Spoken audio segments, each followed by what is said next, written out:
The following is a Live the Dream Media production.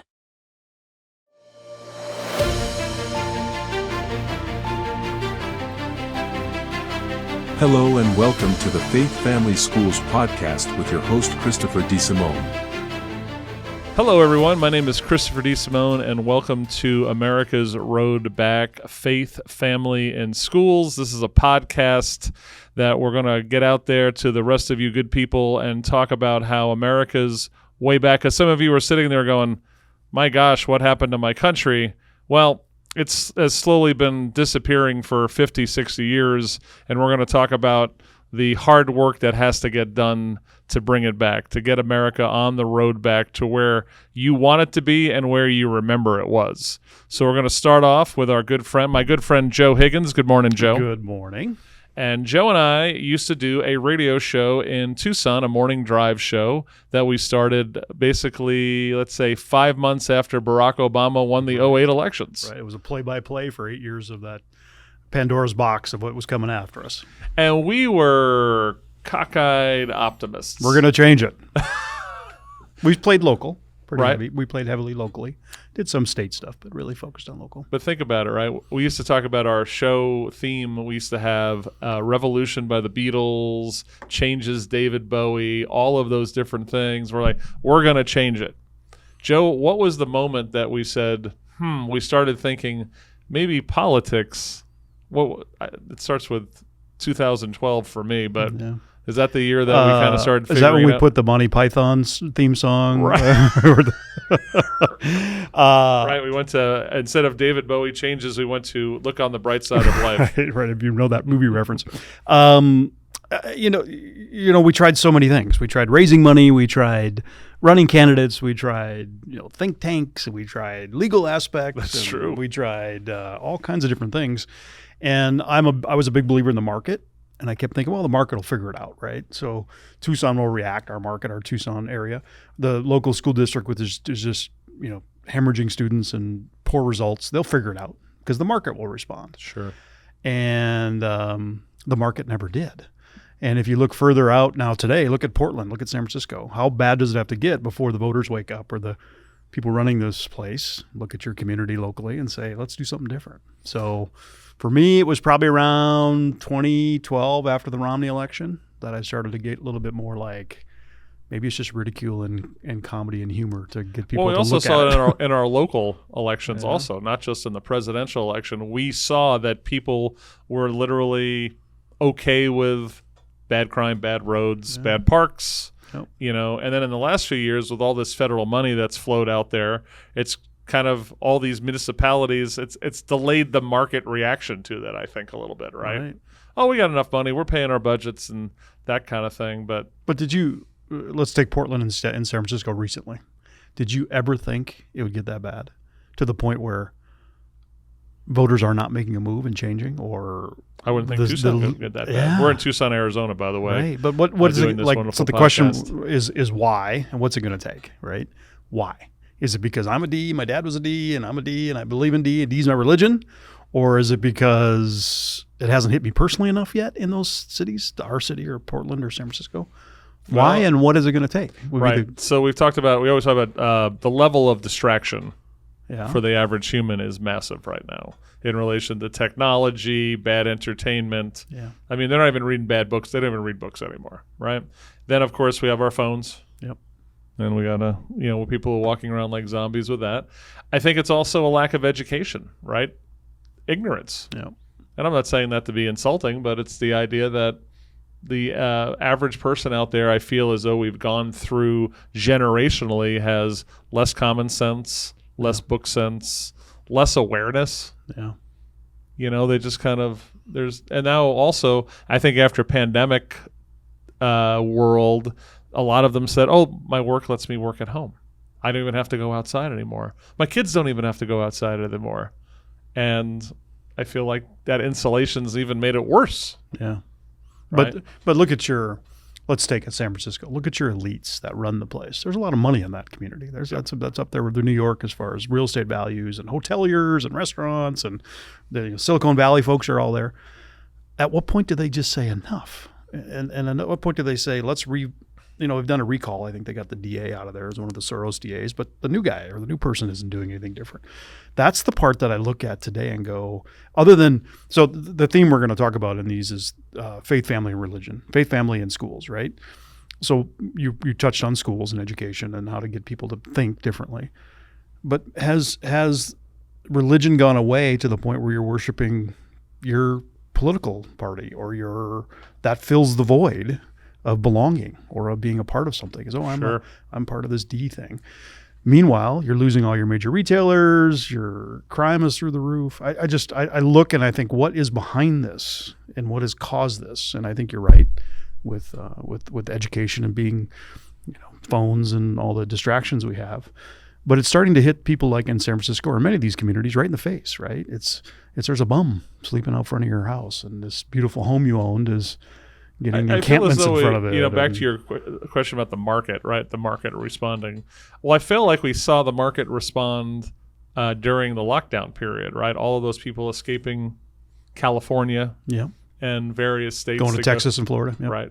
So I think we saw that. I don't know how long that's going to keep going. It might. Right. I think also we always talk about it's just nature. It's just natural in our human nature. We want to be part of a tribe. Yep. Now, tribalism has a bad connotation to it because sometimes we let that become the definitive thing on how we make decisions, talk about things, think about things. Right. But everyone wants to be part of a tribe. Right. And I think you're right. Back on the faith side is, we used church and family. Well, it used to be family was our number one tribe. Yep. Right? Takes a village, Chris. Right. Thank you. Then at the same time, we talk about the church should be kind of one of your other kind of defining tribal aspects, right, as your church.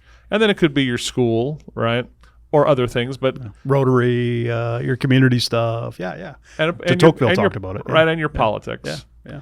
But I feel like that's all been jumbled up now. Right. On purpose or intentionally or randomly or lack of leadership or.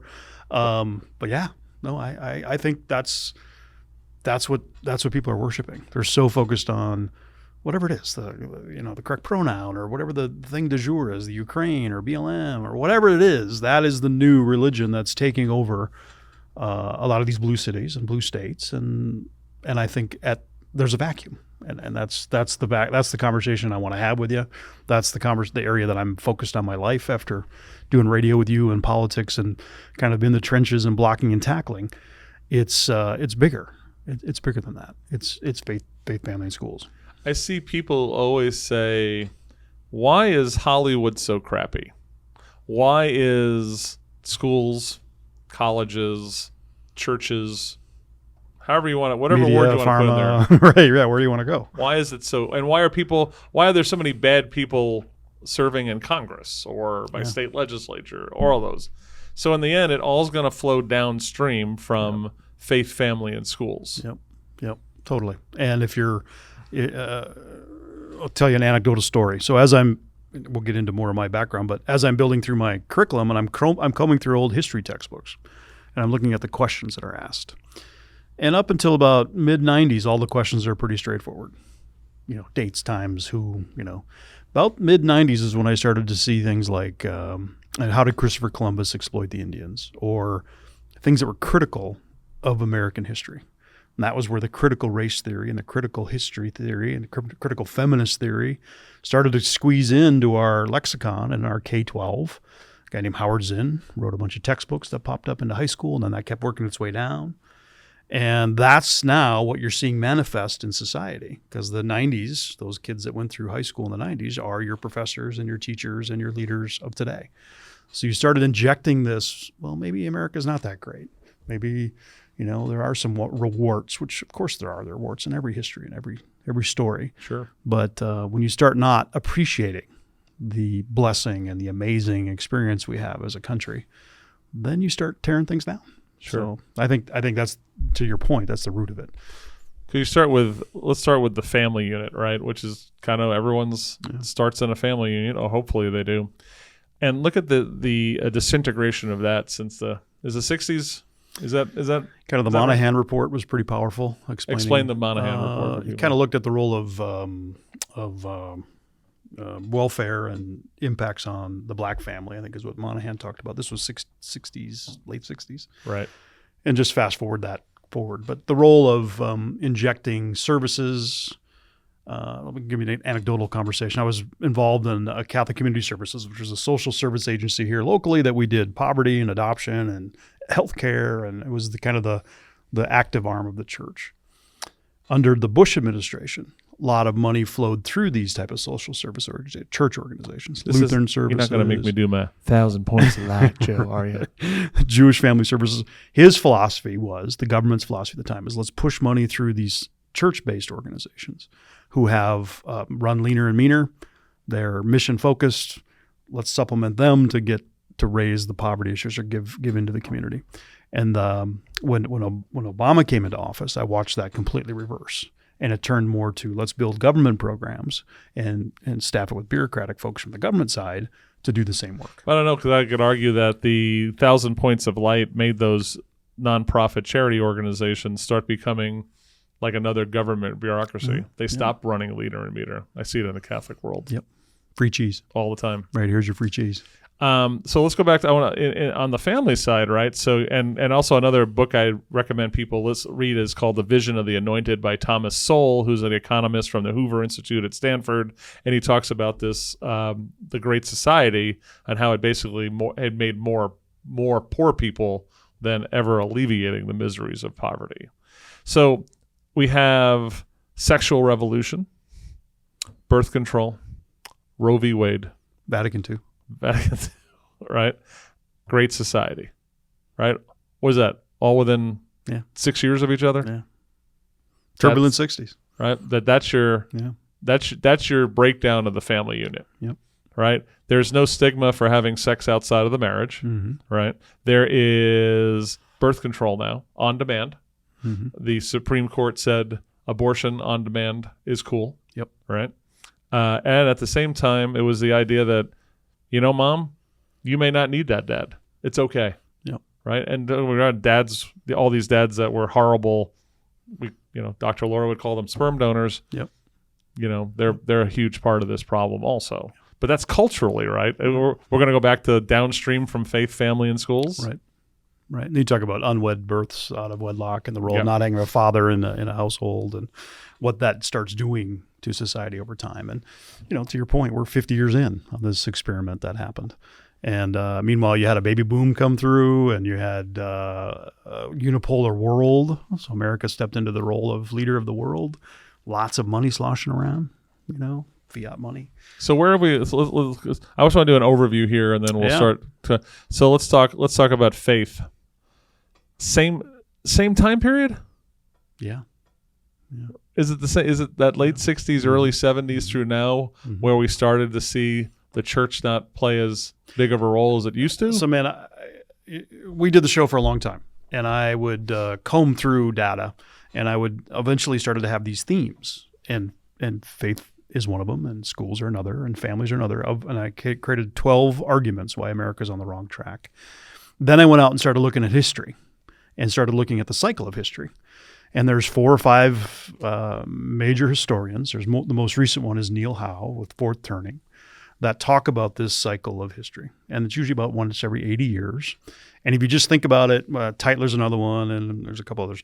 If you think about it, the Depression era generation suffered greatly and had a really difficult time. And what did they want to do but bless their children, the boomers, with everything they could think of? I never want this to happen to you. Right. We're going to make sure you don't have to struggle, basically. And what that did is you took the repressive 1950s where you had kind of a faith and you had post-World War II and you created a baby boom of boomers. They then have the next generation. So it's the cycle of history. And I think you see it goes back into Civil War and it goes back into Ottoman Empire and holy Roman crap! I just said 80 years later. That's right now. Right, and so I would say it's I boil a lot of this down to no food, one problem, too much food, many problems. The Depression generation had no food, so they had one thing to think about every day. We are living in such abundance of everything that we fixate on the stupidest stuff possible because we've lost sight of what made America great, the importance of why the families work, all those kind of things. So what happened with the churches over 40, 50 years here. So why aren't they as relevant as they used to be in 2023? Oh, wow. COVID was a pretty big nail in the coffin for many of them. Mega churches chasing donors, prosperity gospel instead of having real hardcore conversations. You're my Catholic. So I see it in the Catholic Church. So there would be priests that from the pulpit that would be talking money first and Jesus second. Right. Where my argument to them has always been, just do A, B, C plus D. Right. The money will show up. Right. Do an amazing mass. Be sincere. Educate the flock. Right. Kick butt on high holy days. Right. The money will come, and if the money doesn't come, you say, you know something, we're going to say mass in the dark. Yep. It's okay. Yep. We're going to be outside in the light because it's too warm in here. Right. And we're going to do it outside, and then people either they're going to think you're worth it or not, right, and give you money. Right. But what happened was I kept on seeing too much of that. I think they were expected by their bosses to be property managers, like they're running a hotel restaurant, than being someone who's supposed to be leading a flock of Christians. Yep. And if you kind of hit some of the negative gospels or word in the Bible, then you start losing you have controversy. You have folks that they feel uncomfortable. Oh, they push hippie Jesus and not the totality of Jesus' gospel, right? Yep. Right. We don't want to talk about those money changers in the temple thing, right? That's a little uncomfortable. Right. So that's my thing is, so to me on the church side, and this is we're not saying this is a total. No, there's bright lights everywhere. Education, families, on and on. There's bright lights all over the place, of course. So my take and my feel, and you can correct me if I'm wrong, it's just that there's a lack of relevancy on what a lot of churches are doing for the average person. And the idea that attendance, and we know the Southern Baptist numbers they came out with, over a 10-year period, were devastating what the Southern Baptist Church lost. Yep. And then you're right, COVID was the Methodist Church had the big schism over, I think it was gay marriage, where they divided in half. They're all under assault. And is it on purpose? If you're going to take a country a different direction, you've got to break down families. You've got to break down the churches. What's the first thing a teapot dictator does when they come into a new leadership? Is they get rid of the churches. I mean, or they take it over and put their own guy, or they put their own guy in the charge of the whole place. Right and left. Hitler did it. Stalin did it. I mean, but also the people who are elevating to these positions of power, and why they're maybe not the greatest or a little broken or very broken is there's what kind of family unit did they come from? Did they have any sort of faith-based journey through their life? And who educated them? Right. And then on the school side, which we'll get a little more deep dive in. So, and again, the idea of, we could talk about the Yuri Bezmenov, naked communist and all that stuff on why. But let's just talk about what actually happened. We saw the idea of the rise of the public school, which sounded great. Right. Everybody should be educated. That had a great start. Right. It was part of one of the reasons America worked really well. The one-room schoolhouse. And Tocqueville, when he came out in the early 1800s, did the full analysis of America. That was one of the things he looked at is education. So it was an important thing. And if you look at third world countries that rise, usually they spend a lot of time educating their population, their young ones, so that they understand the power of democracy and what they have and what they own and what they got. I think, one of the things we're going to talk a little bit about is bureaucracies. And I think, like many things, it's mission creep, right? So it starts out with a positive mission and things are great, and then it becomes, feathering a nest and how do I get more money? And,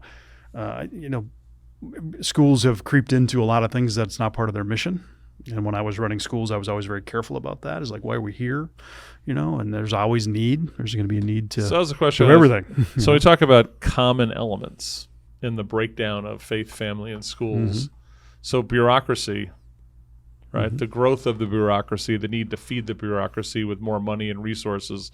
What are a couple of other elements you think that are common in those? Well, in K-12 in particular, the increase of federal dollars and federal regulations, Title IXs, and all the different things that are going on from the federal level, and with those come strings, free and reduced lunch programs, and The education was the one thing reserved to the states, among others, but it was the most important. If you look at all your state budgets, about 2/3 or so in most states are their K-12 education world.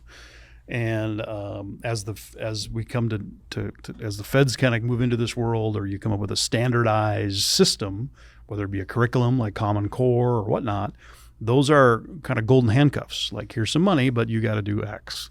So you start losing that autonomy. So I would say the government money. I guess this is all of them, right? Faith, family, and schools. Mm-hmm. Government money poisoning the well in all three. Yeah, look at universities with the student loan debacle that's happening. Right. Who's accountable to that? Not the university. The student is. They're not getting out of that thing. Once that loan kicks in. Right, but look at the medical community. That was kind of, Medicare came in and doctors lost a lot of their autonomy. They've turned into this kind of machine that is dictated by Medicare or by Obamacare, whatever you want to call it. But it starts with one top down. Here's how it's going to work. And we're in a country that was never the way it was planned. It was supposed to be pitting powers against each other, states' rights, all these different things. And as you eliminate that, you have more and more big mission creep. And then, of course, if I've got the money and I've got a market position, I can buy my access and I can have rent seeking and I can make sure my little world stays profitable and the market doesn't react to that. So there's also when it talks to federal money, it's your attitude towards the money. Right. So, probably 50 years. We're gonna go back to my birth year is all the trouble. Mm-hmm. The attitude, there's like a sense of honor, like somehow you got away with something or you're amazing because you scored the government dollars. Mm-hmm. I couldn't even think like that. No, it wasn't like that 20 years ago. Right. Wasn't. I'm an entrepreneur, so I've done this all my life. It's harder and harder every day to do it because the regulatory burden, let's put this hurdle in, and that gives someone that's bigger than me or that has access to something politically the ability to say no to me. And that happens all over. And I feel bad for the upstarts today. Look at the entrepreneur class. It's just not there. And it's this creep of bureaucracy, I think. Inherently, for me, the dislike that I'm going to take federal money from anything, it's so anathema to me, right? But people out there there are people out there who are giving, my grandmother used to call it a spit medal. Look what I did. Yep. Who are giving themselves spit medals because they know how to work the system and get all this money, right? Then we talk about the last couple of years of how much money has been blowing through in the world of the ill-named Inflation Reduction Act, right? Build Back Better, all these things, and look what that's done. All that explosion of federal money, right. It's made it untenable to live an average life in America right now. Yeah. Anecdotal story, just to show how this happens and starts. We helped a person get elected to our big local lumbering school district. And we put a little kitchen cabinet around him. And we brought in experts from different parts of the world, education world or business finance world, HR and grants and all the different things. And we sat at a kitchen table and kind of tried to say, okay, how do we help steer this big monster ship into a new direction? And what we kind of learned and heard is there would be a federal grant for something that was, beautiful and shiny and awesome and helpful. They would give it to you for 3 to 5 years, and then that would go away. But you're stuck now providing that service with an unfunded mandate. So whatever it is, pick them because they're all over the place. Sure. So over time, it becomes your mission. Well, I have to do this. I have to provide pre-K mandatory or after school or mental health or because that's who's coming in my door and that's my mission. Well, no, your mission is to educate the future workforce and the future people and the future parents and the future leaders of our country, not be this big social program. So what I think happens that way is the feds give it a little bit. Medicaid expansion is a great one under Obamacare, right? Sure. We're going to do it for 3 years or 5 years, pay 100%. Well, when you're in that, then you're stuck. Then you can't get out of it. And these states now have to manage to do that all the time, right? So it's golden handcuffs. It's to your point. It's the money comes in and it's beautiful, and I can get it and I can take it. But then what comes with that? So we have our good friend. He's called into our show, my show. We used to be our show together, whatever. David Schweikert, congressman since 10, and we've asked him off and on, how does this end? Right. Right. And so we always say to him, and he's on Ways and Means, he's in on everything. And we said, I just asked him this 2 weeks ago. Can the United States Congress intentionally, internally change the way they do business for the better, right? Because we're always talking about it blowing up deficits. And he just was on the show last week that the Social Security fund is toast in 8 to 9 years. All these things we've always heard. We're going to do Groundhog's Day on a budget coming up. So in the end, guess what they're going to do? I think they're going to do a continuing resolution until 1 month after next year's elections. Totally. And so in the end, he never says, yes, Congress can fix this. So back to faith, family, and schools. It's not a political fix, Right. We're downstream of that. Yeah. It's always so. You and I would talk about whatever we were doing, trying to change our area of Southern Arizona. And you said it before, we're running candidates. You started a public legal, like interest law thing, like Goldwater up in Phoenix. We talked about all these things we've done, and in the end, we were speed bumps. Yeah. Right. And so even if you're someone who's a Republican and you're hoping that the 2024 elections is going to be House by 30 margin, and we're going to get the Senate, and it's going to be let's say there's 60 Republicans and Republican president. How long does that last? Right. Mm-hmm. 20 years? Right. No, that's right. 2 years. I was going to say add a 0. Mm-hmm. 2 years. Mm-hmm. Maybe a few more if things get great. So as we keep this dialogue going about schools, which is where I play, this is a 35-year plan, right? Yep. We've got to get to the point where we're getting so we can the make basics, the comeback, Joe. So that whatever happens in those next 35 years, and I have my vision and thoughts and ideas. I think the debt's going to get us. I think that's my biggest argument on the future of our country is Social Security, Medicare, and we're paying 2/3 of our income, taxable income, towards debt service now because the Fed's raising rates. That's going to get us. There's going to come a day when the world goes, I don't think these people are going to pay it back. Sure. And that day, I don't know when it is. It's not going to be a good day. So there'll be some change and some rockiness. But my vision and hope is that those 35 years of planting seeds into the schools, working within the churches, trying to do things that are reinforcing family. In fact, the president of Hungary is doing some interesting stuff around family creation. Those are the things that the next generation will come up. People our age, 35 years from now. Because this podcast is called The Road Back. Right. We'll wake up and go, well, let's go back to that stuff that worked. So you still have faith we can come back. Right. I do. No, that. Yep. So I wrote a book called The 12 Arguments Why America's on the Wrong Track. And I subtitle it The One Way to Fix It. And the one way to fix it, for me, is the schools, K-12. We've got to get to a conversation about teaching, history and values and virtues and character development and critical thinking and a way to think about what could be instead of these stupid 30-second hits that we get from these dumb things. So hold on to that. What we're going to do, we're going to tackle education in another episode together. So if you're listening out there and faith, family, of schools is something that you feel is part of America's road back. Now, Dave, you're going to have to help me. What's it? We have an email, don't we? Dave, what's our email? I love it. faithfamilyschools@gmail.com. And if you're someone who wants to find out more about what we're doing, or you want to share your experience, or you have some great guests that we should talk to, again, faithfamilyschools@gmail.com. So we'll be back soon with another episode, and we're going to tackle education with my good friend Joe Higgins. Joe, thanks for being here as always. You're going to see Joe many times, I think, during this conversation, because him and I have this discussion over coffee, breakfast, and he has a place out in Southern Arizona, a little ranch, and we sit with cows by an open fire and talk about such things. So come join us and be part of our open campfire of discussions, how America can make it on the road back through faith, family, and schools. Everyone, have a great day. We'll catch you on the next episode.